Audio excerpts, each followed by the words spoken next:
কি হয়েছে ভাই, সমস্যা কি? ভাইজান আমার বাচ্চারা খুব অসুস্থ বুঝছেন, সিএনজি গাড়ি কোনো কিছু পাইতেছি না, যদি দয়া করে একটু হাসপাতাল নামাই দিয়ে আসতেন। আচ্ছা ঠিক আছে, আসেন। কি হয়েছে বাবুর? ভাই আমরা তো জানি না বাচ্চার কি হয়েছে, ডক্টর দেখলে তাহলে বলতে পারবে আর কি। ভাই একটু আপনি তাড়াতাড়ি যান না ভাই।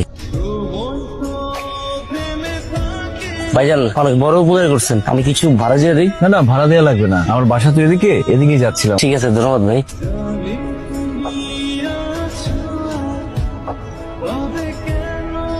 বাচ্চা ঠিক আছে, ভয়ের কোনো কারণ নেই, সুস্থ আছে। মানুষের মন থেকে না মায়াদা একদম উঠে গেছে। এই ধরনের ঘটনা প্রায়শই ঘটে। কেউ তো ডাস্টবিনে ফেলে রেখে চলে যায়, রাস্তার পাশে ফেলে রেখে চলে যায়, ওনারা হয়তো আপনার গাড়িতে ফেলে রেখে পালিয়েছে। এই বাচ্চাটাকে নিয়ে আমি এখন কি করি বলেন তো? আচ্ছা আপনাদের হসপিটালে রাখার কোনো ব্যবস্থা আছে? না না সরি, এটা তো আসলে প্রাইভেট হসপিটাল। আপনি বরং এক কাজ করুন, থানায় নিয়ে যান, হয়তো পুলিশ এর একটা বেটার সলিউশন দিতে পারে।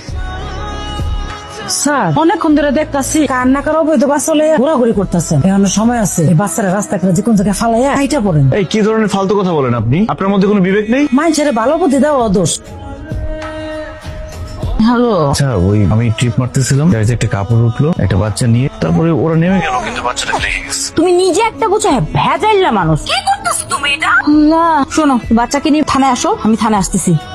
যুগ জামানা খুব খারাপ চলতেছে, কেউ তো মুখের কথা বিশ্বাস করে না। বাইরে আইন তো প্রমাণ চায়। স্যার এই নিষ্পাপ মাসুম বাচ্চাদের সাথে এতক্ষণ যা যা ঘটেছে সবই তো আপনাকে বললাম, বিশ্বাস করেন এক চুল পরিমাণ মিথ্যা কথা বলিনি। আপনাদের দুজনের মধ্যে সম্পর্কটা কি বলেন তো? স্বামী স্ত্রী নাকি প্রেমিক প্রেমিকা? এই প্রশ্নের উত্তর জানাটা কি খুব জরুরি? বাইরে পুলিশে চাকরি করি, কাউরেই সন্দেহের বাইরে রাখতে পারি না।